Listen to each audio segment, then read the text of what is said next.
sertifikasi halal itu memang tampaknya berat di awal, apalagi bagi yang belum terbiasa.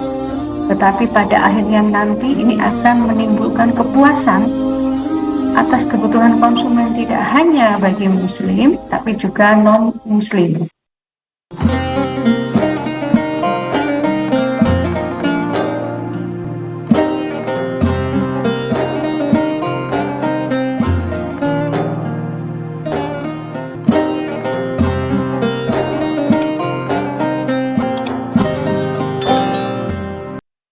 Nah, ini sekedar pengetahuan mengenai babi dan produk turunannya. Bagi muslim yang memang taat kepada syariat Islam pasti akan menghindari untuk mengkonsumsi ini ya. Tetapi harap lebih teliti bahwa babi ini produk turunannya sangat besar. Bapak Ibu sekalian, muslim itu bukan populasi terbesar di dunia. Sehingga limbah terbesar di dunia ini adalah babi, Bapak Ibu sekalian. Dan oleh negara-negara maju, limbah atau sampah itu is duit, is money, is cuan begitu ya. Jadi nggak akan membuang sehelai rambut pun dari babi ini untuk menjadi sampah.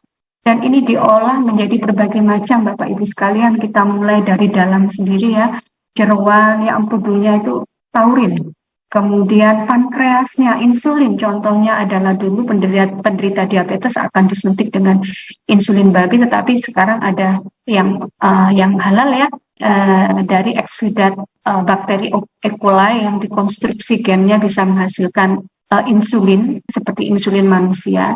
Kemudian jeroan usus ya, ini buat casingnya sosis loh. Hati-hati walaupun daging sapi atau daging ayam begitu ya. Mungkin dagingnya halal tapi casingnya ini impor misalnya, berasal dari usus babi ya. Dan kikil, nah ini banyak untuk sop kikil, rambak, gelatin, apalagi rambak yang putih-putih gitu, yang cantik-cantik itu biasanya dari babi. Kemudian daging dan pork. Ya, ini dicampur dengan daging sapi di pasar-pasar, Bapak Ibu. Ada yang di rumah makan juga. Berupa bakso, bacon ya. Mohon dikenali ya istilah-istilah ini ya. Bacon, ham itu adalah jenis-jenis olahan babi.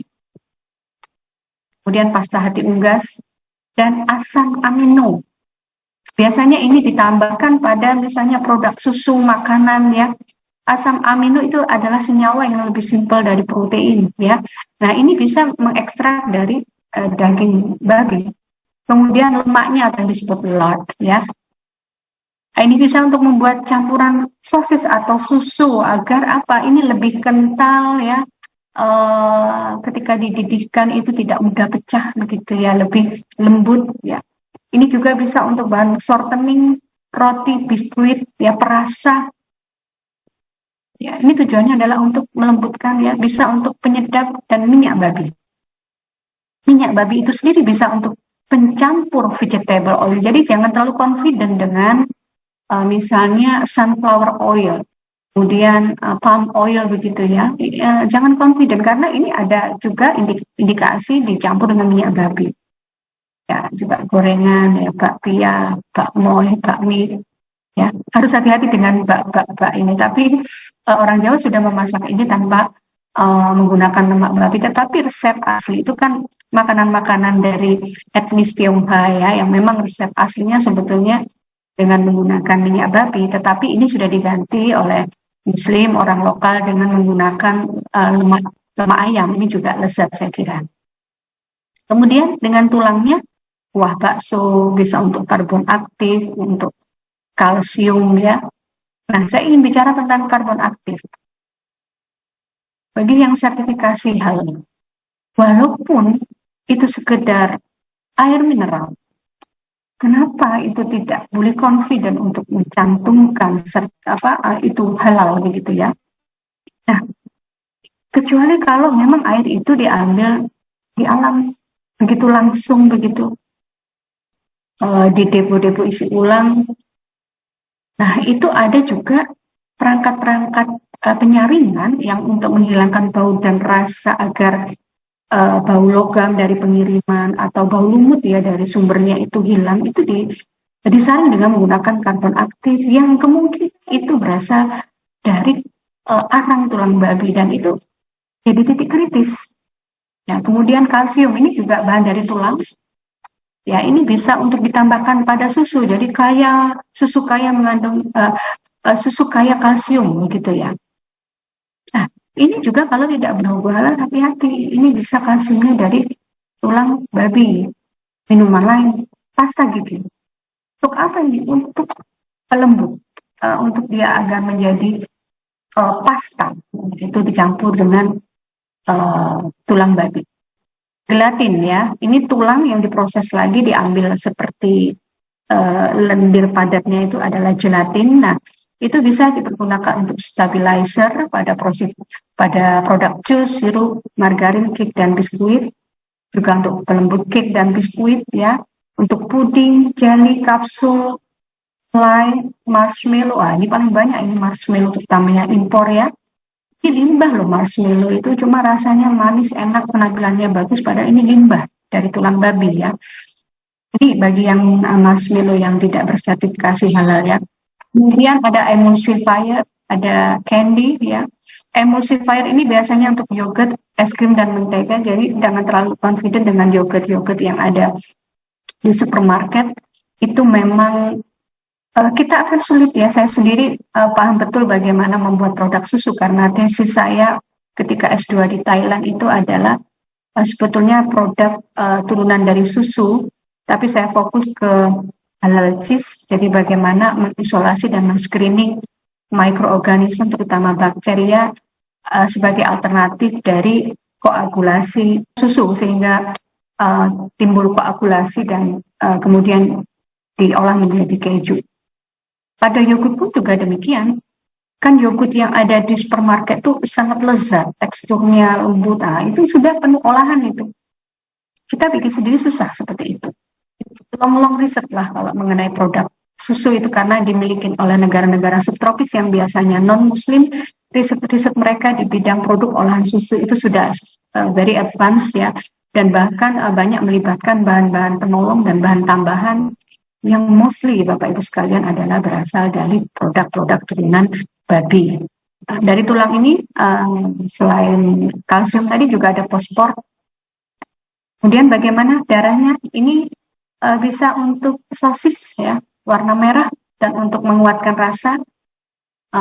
Darahnya juga untuk media fermentasi di laboratorium. Kemudian ini juga darahnya untuk dunia medis ya. Dan dari semua binatang ya, yang untuk transplantasi organ maupun darah maupun sel, yang lebih acceptable bagi tubuh manusia itu adalah produk turunan dari babi dibanding monyet. Yang katanya monyet itu adalah cikal bakal dari manusia, tetapi secara genetik 99% dari babi ini adalah genetik itu mirip dengan manusia, begitu ya. Jadi mungkin ya, dengan kita memakan babi, ada sifat-sifat dari babi itu yang akan tertransfer di kita. Mungkin ini banyak dikupas oleh para alim ulama, ustadz ya. Saya tidak akan mengupas lebih lanjut, tapi saya ingin mengupas dari sisi ini ya, sisi teknologi, bahwa secara genetik ini sangat mirip ya dengan manusia dibanding hewan yang lain, dan transplantasi organ dengan menggunakan organ-organ babi yaitu banyak keberhasilannya. Kemudian kulit babi ya, ini untuk kolagen, disamak, krecek, tambak, gelatin, ya bulu untuk sustain, sikat gigi, was. Nah ini hati-hati hari raya yang mau bikin kue, mau memberi warna kuning telur pada cookies-cookiesnya, ini was, ini yang menjadi titik kritis ya, walaupun itu bukan bahan penolong, bukan bahan tambahan ya. Nah, ini kritis ini kuasnya ya. Nah, ketentuan bahan ini ada aturannya, PP nomor 39 tahun 2021 pasal 62. Ya, jadi semua ini dengan landasan Bapak Ibu, karena ini memang sertifikasi halal ini diatur undang-undang dan ini ada PP-nya. Ya.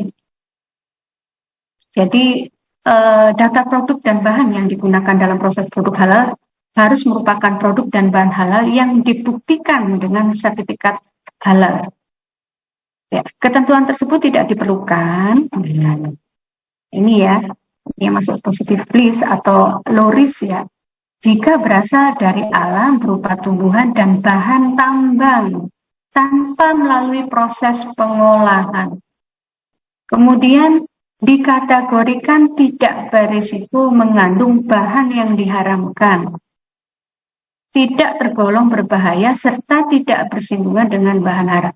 Nah, keterangan lebih lanjut bisa dibaca di PP nomor 39 tahun 2021. Kemudian juga diatur oleh PMA nomor 26 tahun 2019 dari Peraturan Menteri Agama bahwa daftar produk dan bahan yang digunakan harus merupakan produk dan bahan halal yang dibuktikan dengan sertifikasi halal, kecuali bagi bahan yang berasal dari alam. Nah, ini tidak perlu sertifikasi halal. Dan sekali lagi tanpa diolah. Yang kedua, dikategorikan tidak berisiko mengandung bahan yang diharapkan. Jangan lupa tekan tombol like and subscribe agar Anda tetap terhubung dengan Halal Channel.